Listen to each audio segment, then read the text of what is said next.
When I had to carry a zombie's head, that was actually moving.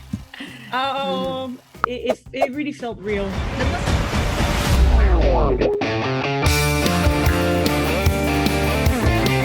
Hello, girls. Thank you for having me. Hola, Such a Gaby. pleasure talking to you. Hola, Ana. Mucho gusto. I gotta say, I loved how diverse the team is on the film. So I want to ask you, how was the experience of sharing screen with people from all over the world? Did you learn anything from each other's culture? Yeah. Yeah, we did. I learned how to say Scheisse.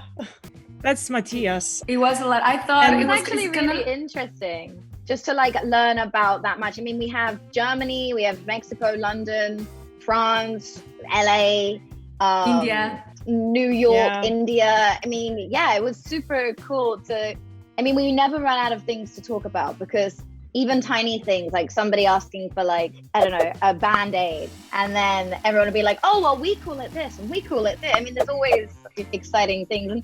And just like, there are so many places I want to travel to now. And then obviously the pandemic happened straight after, because we all made plans like, oh, I'm going to come to Mexico, I'm going to come to India. And then, we haven't done it yet. We will. Yeah, I said yes to this movie because I thought there were gonna be premieres in every city of the world, and I was like, oh, cool! I'm gonna be in India, and I'm gonna be in Germany, and I'm gonna be in London with Ella, and she's gonna be showing me her town, and I'm gonna be in Paris with Nora. No, the pandemic came, and but of course that was one of the best things, and I think the very smart thing that SAG had the idea, and Netflix. So I think it's very wise to have a multi-ethnical cast, or so we can bring a little bit from our worlds into this story.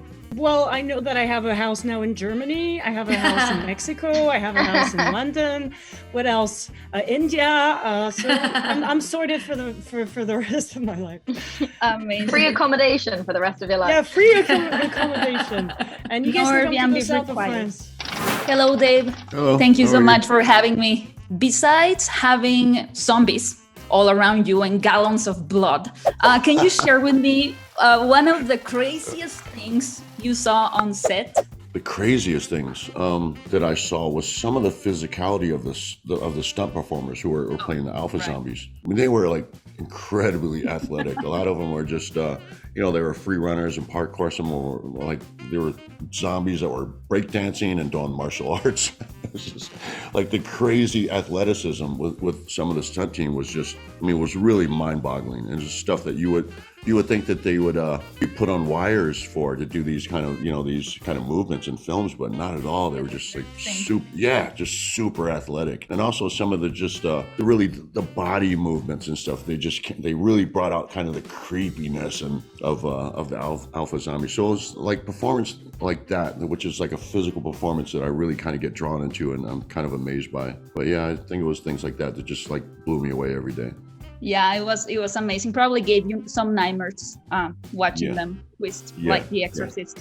To be honest, that was for me like we had a scene to shoot where we were building a circle, and we were shooting and doing some like crazy stuff for the film. It's not in the film yet, but it's like, I will never forget looking at Omari. I had 2 guns in my hand, and we were just shooting like tons of zombies surrounding.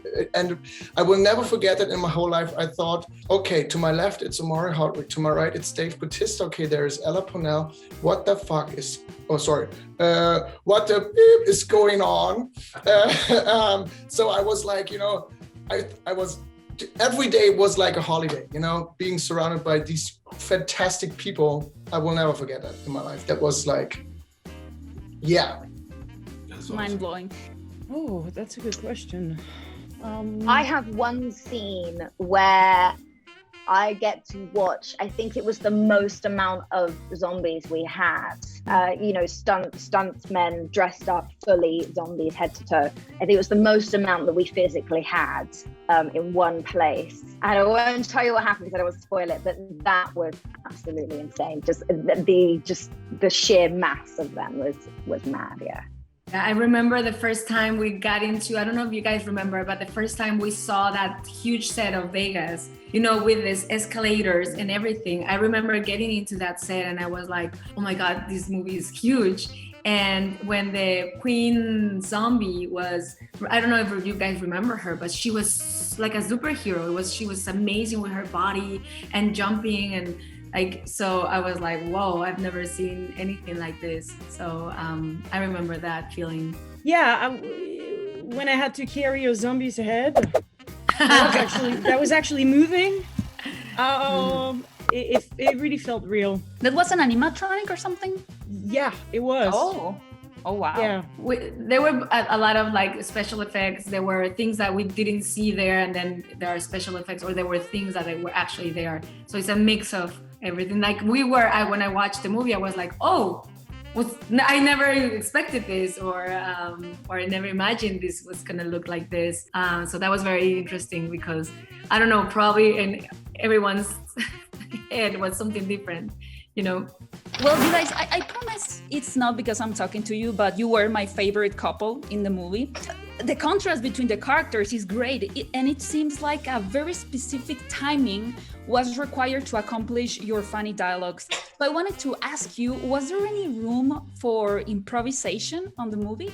Oh, thank you. Yeah, there was a lot of space to do some improvs, and Omari was like always, he's like one of the fittest dudes I ever met. So he was really fast and very poetic, and he had great ideas. And he was, by the way, always very interested in the history of where I'm coming from, you know. And so it was same.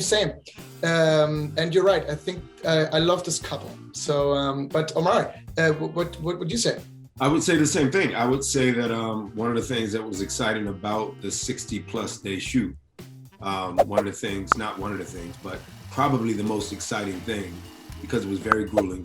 Matthias said off camera before you guys started, you know, the interviews today.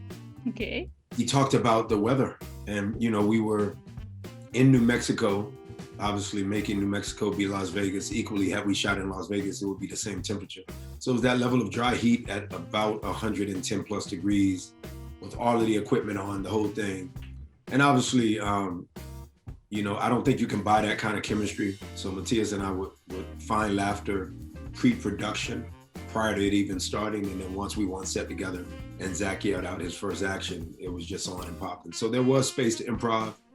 I think both of us, the world doesn't know me to be so silly just in terms of the characters I portrayed, but Matthias now knows, you know, there's a big ass 8-year-old inside of Omari. So I used it, and he's very talented, incredible timing. Very sincere and extremely generous actor, which is so underrated.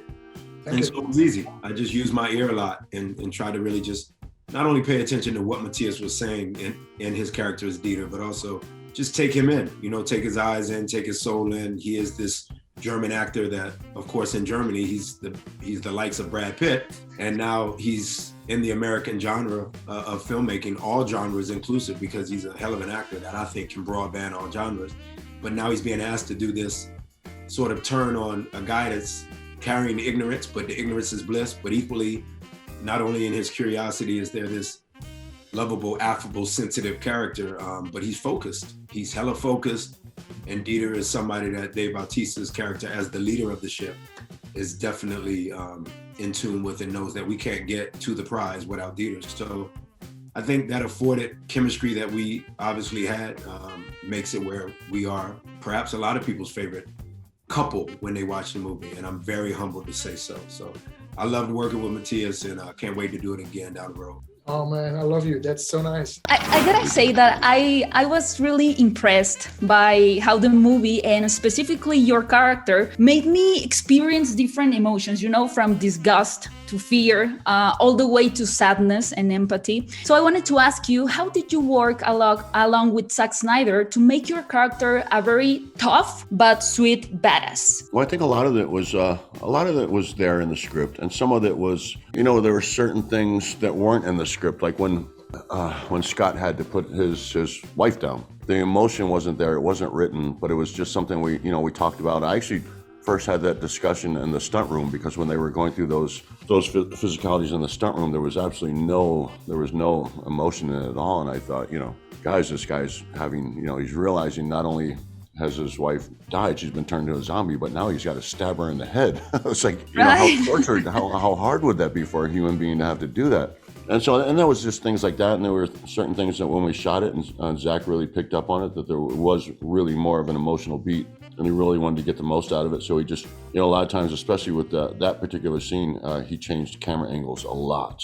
And so we really focused on that scene because we really wanted to get that pain across to the audience because, I mean, it was a special moment that really ties into the whole story of the film, especially the relationship between Scott and Kate. So that was the things, we just picked up on things like that. We took particular moments and Zach allowed me to kind of collaborate and perform and add some emotion to it, or just discuss like certain scenes. And that was it. I mean, he was so easy to work with that we clicked that way. And I knew we would because we had discussions about another film like years before, and which is why I wanted to work with Zach so much. But yeah, it was just, it's kind of one of those things when you just, I love films like this because, or working with people like Zach, because you can throw your own twist into it, and you can take something that's written as just a basic scene and turn it into a really special moment. Awesome. You guys, thank you so much. Love the film. Stay safe. Thank you. Thank you. Stay safe as well. Thank you so much, Dave. Yeah, thank you, Em. Take care. Thank you. Thank you. Thank you. Susana. That's crossing the line.